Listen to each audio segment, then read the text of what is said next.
लीजिए सुनिए सूर्यकांत त्रिपाठी निराला के लिखे उपन्यास चोटी की पकड़ का भाग 35 मेरी यानी समीर गोस्वामी की आवाज में। जमादार सूख रहे थे। चोरी खुलेगी, बहाना नहीं बन रहा।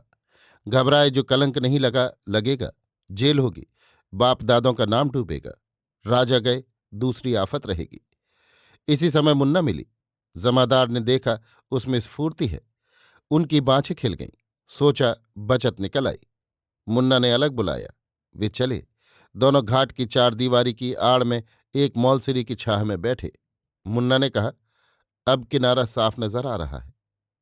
क्या बात है? जमादार ने पूछा। एक महात्मा मिले हैं, उनसे आशा बंध रही है। कहीं धोखा तो नहीं? नहीं, सिर्फ तुम्हारा विचार है कि कहीं नीचा न दिखा दो, नहीं तो लड़की साफ बैठेगी। कैसे? पहले बताओ, तुम हमारे साथ रहोगे या नहीं? हमने तो बीजक तक दे दिया। ठीक है, बात यह है, हम दूसरी चाल चलेंगे। क्या? रानी को दूसरी तरह हाथ में करना है। पहला वार खाली गया, वो राह कट गई। अच्छा हुआ। वो सूझ खजांची की थी, अपनी भी। अब लाठी भी न टूटेगी और सांप भी मरेगा। समझ में नहीं आया। जमादार, बहुत गहरी बातें हैं, एकाएक समझ में ना आएंगी। खजांची का साथ किसी सरकारी आदमी से है। खजांची की मार्फत एजाज से राज लेना चाहता है, और हमारे राजा साहब का।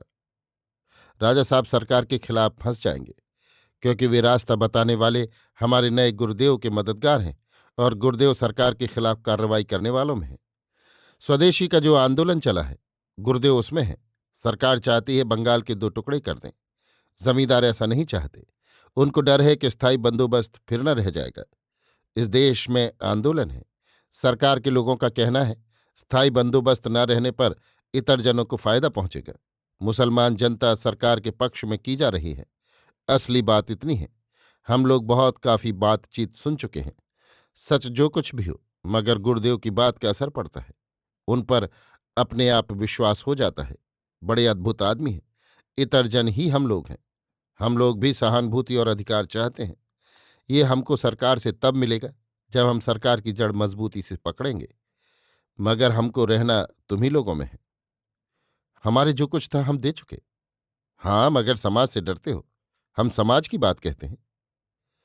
भीमसेन ने हिडिंबा से ब्याह किया, महाभारत में है, तो किसने उनको जाति से निकालकर बाहर कर दिया? मगर हिडिंबा के अधिकार वैसे न रहे होंगे जैसे द्रौपदी के। अधिकार वैसे ही थे। भेद ये रह गया था कि एक राक्षस की बेटी रही, दूसरी क्षत्रिय की। क्या बाप भी बदल गए? मुन्ना गंभीर हो गई।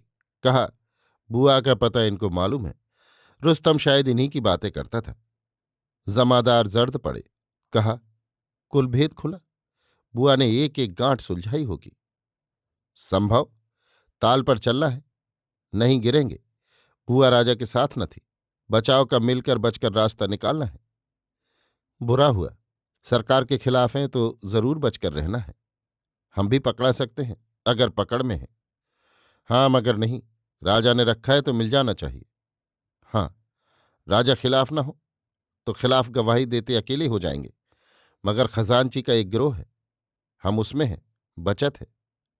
हाँ, ये इसी कोठी में रहते हैं, तुमको मालूम था? नहीं, राजा ने तुमसे छिपाया है। कोई होगा जिसको देख रेख सौंपी गई। यहां रहना मायने रखता है। हाँ, फिर साथ होते अड़चन नहीं। रानी का उपकार करेंगे, कारण साथ है।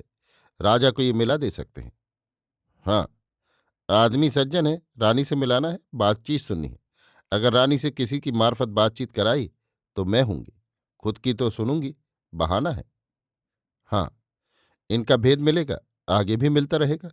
इनको काम के लिए धन चाहिए, मैं मदद करूंगी। इस तरह इनका बाजू पकड़े रहना है। पूरी जानकारी हासिल होगी। जैसे अंधेरे में हूं, तुमने लंबी दुनिया देखी है। हमारा देश 600 मील है। तुम जगह देखना चाहो, चलो दिखा दो। रानी के पास ले चलते वक्त दूर से देख लेना छिपकर। अभी आप सुन रहे थे सूर्यकांत त्रिपाठी निराला के लिखे उपन्यास चोटी की पकड़ का भाग 35 मेरी यानी समीर गोस्वामी की आवाज में।